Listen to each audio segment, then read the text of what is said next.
ನನ್ನ ಹೆಸರು ಅನಿತಾ ಅಂತ, ಬೆಂಗಳೂರಿಂದ ಬಂದಿದ್ದೀನಿ. ನಾನು ಇಲ್ಲಿ ಸ್ಕೂಲ್ ಆಫ್ ಏನ್ಷಿಯಂಟ್ ವಿಸ್ಡಮ್ಗೆ ರೆಸಿಡೆನ್ಷಿಯಲ್ ಕ್ಯಾಂಪ್ಗೆ ಬಂದಿದ್ದೆ. ಅದನ್ನು ಕಂಡಕ್ಟ್ ಮಾಡ್ತಾ ಇರೋದು ಜಯಪ್ರಕಾಶ್ ನಗತಿಹಳ್ಳಿ ಸರ್. ಇದು ಒಂದು ಭಾಷಣ ಕಲೆಗೆ ಸಂಬಂಧಪಟ್ಟಂತ ಒಂದು ಕಾರ್ಯಕ್ರಮ ಆಗಿರುತ್ತೆ. ಇವ್ರ ಹತ್ರ ಆಲ್ಮೋಸ್ಟ್ ನಾನು ಲಾಸ್ಟ್ 3 months ಇಂದ ನಾನು ಇವ್ರ ಹತ್ರ ಆನ್ಲೈನ್ ಕ್ಲಾಸ್ ಮತ್ತೆ ಆಫ್ಲೈನ್ ಕ್ಲಾಸ್ ತಗೋತಾ ಇದ್ದೀನಿ. ಇವತ್ತಿನ ದಿನ ನಾವು ಮತ್ತೆ ಸರ್ ನಮ್ಮ ಫ್ರೆಂಡ್ಸ್ ಎಲ್ಲ ನಮ್ಮ ಇವರೆಲ್ಲ ಸೇರ್ಕೊಂಡು ಇಲ್ಲಿ ಕ್ಯಾಂಪಿಗೆ ಬಂದಿದ್ದೀವಿ. ಇಲ್ಲಿ ಹಲವಾರು ಬೆಳಗ್ಗೆಯಿಂದ ಬೇರೆ ಬೇರೆ ರೀತಿಯಲ್ಲಿ ಕಾರ್ಯಕ್ರಮಗಳನ್ನ ಮಾಡ್ತಾ ಇದ್ದಾರೆ. ಕೆಲವೊಂದ್ರೆ ಗ್ರೂಪ್ಗಳೆಲ್ಲ ಮಾಡಿಬಿಟ್ಟು ಇಬ್ರು ಗ್ರೂಪ್ ಮತ್ತೆ 3 ಜನ ಗ್ರೂಪ್ ಎಲ್ಲ ಮಾಡಿ ಬೇರೆ ಬೇರೆ ತರ ಟಾಪಿಕ್ಸ್ಗಳು ಕೊಟ್ಟು ಆ ಟಾಪಿಕ್ ಮೇಲೆ ಕೆಲಸ ಮಾಡಿದ್ದಾರೆ. ಹಾಗೆ ಕೆಲವೊಂದು ಇಂಪಾರ್ಟೆಂಟ್ ಟಾಪಿಕ್ಗಳು ಕೊಟ್ಟು ಅದ್ರ ಬಗ್ಗೆ ಡಿಸ್ಕಸ್ ಮಾಡಿದ್ದಾರೆ. ಅದ್ರಲ್ಲಿ ಇಂಪಾರ್ಟೆಂಟ್ ಏನಂತಂದ್ರೆ ಪ್ರತಿಯೊಬ್ಬ ವ್ಯಕ್ತಿಗೂ ತರಬೇತಿ ಏಕೆ ಬೇಕು ಅಂತ ಪ್ರಶ್ನೆ ಏನಂದ್ರೆ ತರಬೇತಿ ಯಾಕೆ ಬೇಕು ಅಂತ ನಮ್ಮನ್ನ ಕೇಳ್ಕೊಂಡ್ರೆ, ಯಾವುದೇ ಒಬ್ಬ ವ್ಯಕ್ತಿ ಹುಟ್ಟಿದಾಗಿಂದ ಹುಟ್ಟುವಾಗಲಿ ಯಾವ್ದನ್ನು ಕಲ್ತ್ಕೊಂಡು ಹುಟ್ಟಿರಲ್ಲ. ಎಲ್ಲರೂ ಹುಟ್ಟಬೇಕಾದ್ರೆ ವಿಶ್ವಮಾನವನಾಗೆ ಹುಡ್ತಾರೆ. ಎಲ್ಲರಿಗೂ ಯಾವ್ದ್ರಲ್ಲೂ ತರಬೇತಿ ತಗೊಂಡೇನು ಹುಟ್ಟಿರಲ್ಲ. ಆದ್ರೆ ಹುಟ್ಟಿದ ಮೇಲೆ ಕೆಲವರಿಗೆ ಕೆಲವೊಂದು ಫೀಲ್ಡ್ ಅಲ್ಲಿ ಇಂಟ್ರೆಸ್ಟ್ ಇರುತ್ತೆ. ಅದರಲ್ಲಿ ಏನ್ ಮಾಡ್ಬೇಕು, ಅದೇ ಫೀಲ್ಡ್ ಅಲ್ಲಿ ಎಕ್ಸ್ಪರ್ಟ್ಸ್ ಇರ್ತಾರೆ.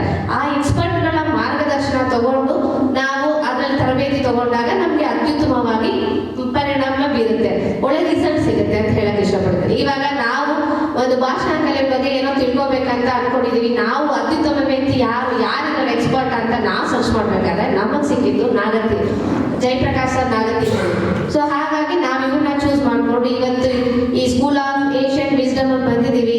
ಇಲ್ಲಿ ನಮ್ಗೆ ಹಲವಾರು ರೀತಿಯಲ್ಲಿ ಬರೀ ಭಾಷಣ ಕಲೆ ಅಂತ ಭಾಷಣ ನಾವು ಹೇಗೆ ಮಾತಾಡ್ಬೇಕು, ನಮ್ಮ ಭಾಷೆ ಹೇಗಿರ್ಬೇಕು, ವಾಯ್ಸ್ ಮಾಡ್ಯುಲೇಷನ್ಸ್ ಹೇಗಿರ್ಬೇಕು, ಮಾತಾಡ್ಬೇಕಾದ್ರೆ ನಮ್ಮ ಬಾಡಿ ಸ್ಟ್ರಕ್ಚರ್ ಹೇಗಿರ್ಬೇಕು, ಪ್ರತಿಯೊಂದ್ರ ಬಗ್ಗೆ ನಮ್ಗೆ ಡೀಟೇಲ್ ಆಗಿ ಪ್ರತಿಯೊಂದು ನಮ್ಮಲ್ಲಿ ಏನೋ ಮಿಸ್ಟೇಕ್ಸ್ ಆಗಿದೆ, ಮಿಸ್ಟೇಕ್ಸ್ನೆಲ್ಲ ತಿದ್ದುತ್ತಾ ಇದೇ ತರ ಮಾತಾಡಬೇಕು, ಹೀಗೆ ಅಂತೆಲ್ಲ ಮಾರ್ಗದರ್ಶನ ಕೊಡ್ತಾ ಇದ್ದಾರೆ.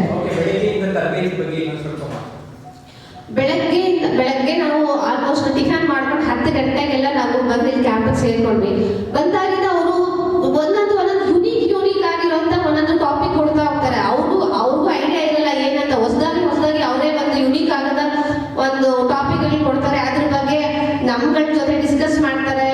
ನಮ್ ಕಡೆಯಿಂದಾನೆ ಅವ್ರು ಏನನ್ನೂ ಹೇಳಲ್ಲ, ಬಟ್ ನಮ್ಗೆ ಅದನ್ನ ಟಾಪಿಕ್ ಆಗಿ ಕೊಟ್ಬಿಟ್ಟು ನಮ್ ಕಡೆಯಿಂದ ಅವ್ರಿಗೆ ಏನ್ ಬೇಕೋ ಅದನ್ನ ನಮ್ ಕಡೆ ತಗೋತಾರೆ. ಮತ್ತೆ ನಾವು ಮಾತಾಡ್ಬೇಕಾದ್ರೆ ನಮ್ದ್ರಲ್ಲಿ ಏನ್ ಕರೆಕ್ಷನ್ಸ್ ಇದೆ, ನಾವೇನ್ ಮಾಡ್ಬೇಕಾಗಿತ್ತು, ನಾವೇನ್ ಮಾಡಿಲ್ಲ, ಅದ್ರ ಬಗ್ಗೆ ನಮ್ಗೆ ಟ್ರೈನಿಂಗ್ ಮಾಡ್ತಾ ಬಂದಿದ್ದಾರೆ. ಇವಾಗ ಬೆಳಗ್ಗೆಯಿಂದ ಆಲ್ಮೋಸ್ಟ್ 3 ರಿಂದ 4 ಸೆಷನ್ ಆಗಿದೆ. 4 ಬೇರೆ ಬೇರೆ ಟಾಪಿಕ್ ಕೊಟ್ಟಿದ್ದಾರೆ. ಅದ್ರ ಮೇಲೆ ನಾವೆಲ್ಲರೂ ನಮ್ಮದೇ ಆದಂತ ಅಭಿಪ್ರಾಯಗಳನ್ನ ವ್ಯಕ್ತಪಡಿಸಿದೀವಿ. ನಮ್ಮದೇ ಆದಂತ ಒಂದು ಅಭಿಪ್ರಾಯಗಳನ್ನ ಹೇಳಿದ್ರೆ ಅದರಲ್ಲಿ ಅವರು ಎಲ್ಲಾರು ಕರೆದು ಸ್ಟೇಜ್ ಮೇಲೆ ಕರೆಸಿ ಎಲ್ಲರ ಹತ್ರ ಮಾತಾಡ್ತಾರೆ. ಅವಾಗ ನಮ್ಗೆ ಏನಾಗುತ್ತೆ ಅಂತಂದ್ರೆ ಆವಾಗ ನಮ್ಗಿರೋ ಸ್ಟೇಜ್ ಫಿಯರು ಕಮ್ಮಿ ಆಗುತ್ತೆ. ಫಸ್ಟ್ ಟೈಮ್ ನಮ್ಗೆ ಸ್ವಲ್ಪ ಭಯ ಇರುತ್ತೆ, ಸೆಕೆಂಡ್ ಟೈಮ್ಗೆ ಸ್ವಲ್ಪ ಕಮ್ಮಿ ಆಗುತ್ತೆ, ಇನ್ನೊಂದು ಸ್ವಲ್ಪ ಹಾಗೆ ಮಾಡ್ತಾ ಆಲ್ಮೋಸ್ಟ್ ನಮ್ಗೆ ಕಾನ್ಫಿಡೆಂಟ್ ಇಲ್ಲ, ನಾವು ಸ್ಟೇಜ್ ಮೇಲೆ ಮಾತಾಡಬಹುದು ಅಂತ ಕಾನ್ಫಿಡೆನ್ಸ್ ಬರೋವರೆಗೂ ಅವ್ರು ಬಿಡಲ್ಲ. ಅಲ್ಲೇ ಸ್ಟೇಜ್ ಮೇಲೆ ನಿಂತ್ಕೊಂಡೆ ನಮ್ಮನ್ನ ಪ್ರತಿಯೊಂದನ್ನು ಅವರಲ್ಲೇ ತಿದ್ದಕ್ಕೆ ಟ್ರೈ ಮಾಡ್ತಾರೆ, ಹಾಗೆ ತಿದ್ದುತ್ತಾರೆ ಕೂಡ. ಹೇಳಕ್ ಇಷ್ಟ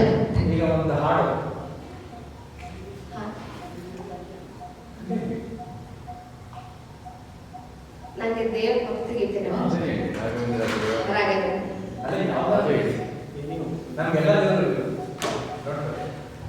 ಹಾಲಲ್ಲಾದರೂ ಹಾಕು, ನೀರಲ್ಲಾದರೂ ಹಾಕು ರಾಘವೇಂದ್ರ. ಹಾಲಲ್ಲಿ ಕೆನೆಯಾಗಿ, ನೀರಲ್ಲಿ ಮೀನಾಗಿ ಹಾಯಾಗಿರುವೆ ರಾಘವೇಂದ್ರ. ಹಾಲಲ್ಲಾದರೂ ಹಾಕು, ನೀರಲ್ಲಾದರೂ ಹಾಕು ರಾಘವೇಂದ್ರ. ಹಾಲಲ್ಲಿ ಕೆನೆಯಾಗಿ, ನೀರಲ್ಲಿ